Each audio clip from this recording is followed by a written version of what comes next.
Thanks for joining me again, Nerd Squad. My name is Amanda McKnight and I will be your nerdy host for this video. In today's video we take a closer look at a major plot device in the Marvel Cinematic Universe, the Tesseract. The Tesseract, also known as the Cosmic Cube, is the holder of the Space Stone. It is akin to what the orb was for the Power Stone, except that it's not as good of a container when compared to the orb, as everyone can hold the orb, no problem, but the Tesseract is usually better left untouched. But we'll get into that more in a bit, because this video is about the Tesseract's timeline. An interesting topic considering the Tesseract has appeared in 6 Marvel films to date. Yeah, that's right, 6. And let me tell you, for a cube that contains the Space Stone, this Tesseract seems to spend a lot of time on Earth. If you want more videos like this one where we break down MCU timelines, be sure to let us know in the comments below. And if you are a Marvel fan, don't forget to click that like. Here we go.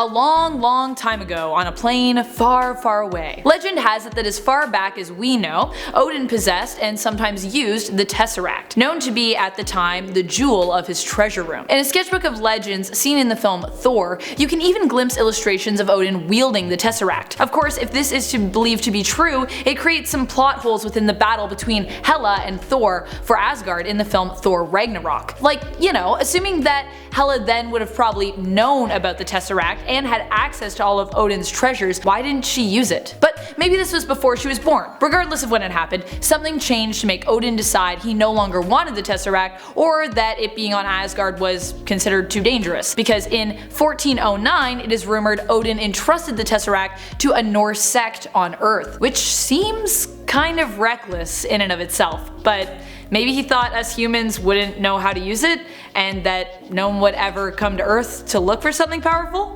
Right? 1942. Yeah, well, if that was the case, Odin was wrong. In Captain America the First Avenger, we see that the Tesseract is in fact hidden in a church in Norway in a burial chamber. Not sure if the people guarding the tomb think they guard the Tesseract and the corpse of Odin or what, but they are guarding the Tesseract, that part is for sure. However, the Norse sect's leader is no match for Johann Schmidt, later known as the Red Skull, who overpowers him and then conveniently finds the trap drawer where the Tesseract is hiding. Red Skull harnesses the energy of the Tesseract in an attempt to build weapons. Afterwards, when Red Skull is defeated by Captain America and tries to hold the Tesseract in his bare hands, he is transported to Vormir. Later, we see him in Avengers: Infinity War and find out that he has become the guardian of the Soul Stone. But back to the 1940s. The Tesseract falls out of the Red Skull's hands, burns a hole through the bottom of the plane it was being transported in, and plummets into the depths of the ocean, where it is retrieved a short while later by Iron Man's dad, Howard Stark. Apparently, Stark Sr. can find a small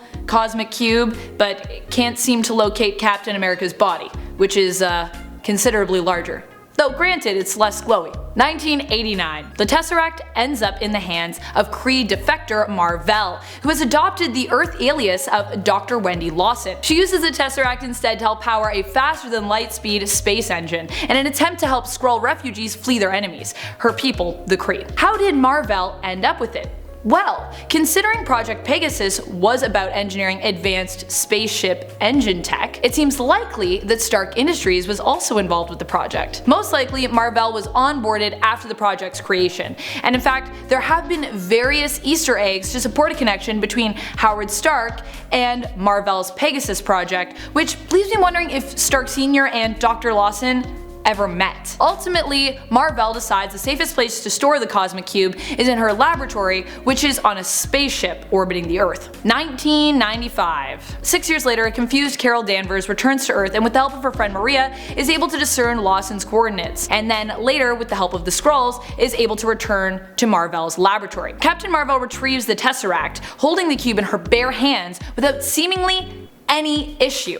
Amazing, considering up until this point in the MCU, we have only seen godlike beings or deities be able to do such a thing. Granted, Captain Marvel's power originates from the Space Stone, and perhaps it is her connection to this stone in particular that grants her the ability to hold the Tesseract. What does this mean for her battle with Thanos? Is it possible that Captain Marvel is strong enough to wield multiple Infinity Stones? During the time spent around the Tesseract in the film Captain Marvel, the writers carefully protect others less powerful on the space station from attempting to hold the cube, and eventually the Tesseract ends up in the belly of Marvel's cat, named Goose, who we actually find out is a flurkin. So I guess flurkins are like super crazy powerful, or at least their stomachs are. A few days later, Goose spits up the Tesseract as a cat would a hairball, right onto Nick Fury's desk. Something to note is that this time, the Tesseract does not melt through anything. That leaves us asking the question, what in the world is Fury's desk made out of?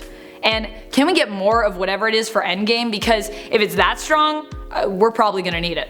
2012. The events of 1995 ensure the Tesseract is back on Earth in the hands of S.H.I.E.L.D., which is convenient because in the first Avengers film, set in modern day, Loki ends up on Earth and aims to use the Tesseract to try and open a portal so that Earth can be invaded. Later we learn that Loki's use of the Tesseract is all a part of Thanos' big scheme. Anyways, after Loki is defeated by the Avengers, Thor returns home to Asgard with his adopted brother and the Cosmic Cube in tow. 2016-ish. The cube remains on Asgard until the epic events of Thor Ragnarok. We know Thor Ragnarok takes place around 2016 because Brad Winderbaum, VP of Production and Development at Marvel Studios, told us the film takes place around the same time as Civil War, and we know Civil War was set in 2016 from dates that appeared in the film. In Ragnarok, after succumbing to fate and helping to bring about the destruction of Asgard, Thor and Loki and all remaining Asgardians leave Asgard, deciding to find a new home. It is just before this all takes place that Loki decides to steal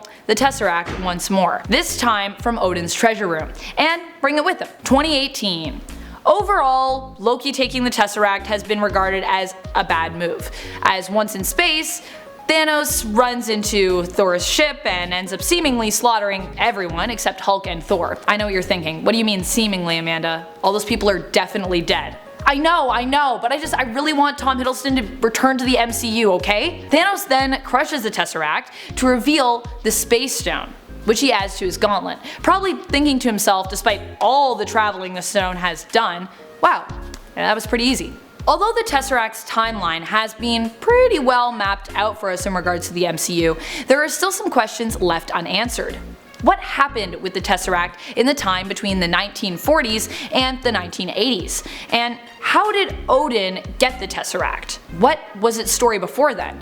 How long did Odin possess it before he hid it on Earth? Let me know your theories in the comments below, and I'll be happy to share my thoughts with you there too. I hope you enjoyed exploring the timeline of the Tesseract. Be sure to also let us know in the comments below if you want more videos about the MCU timelines and all of the plot holes that exist within it. And remember to click that subscribe so you don't miss out on any other MCU news or facts. This is Top 10 Nerd, and I'm Amanda McKnight, saying thanks for watching and reminding you to stay nerdy, YouTube.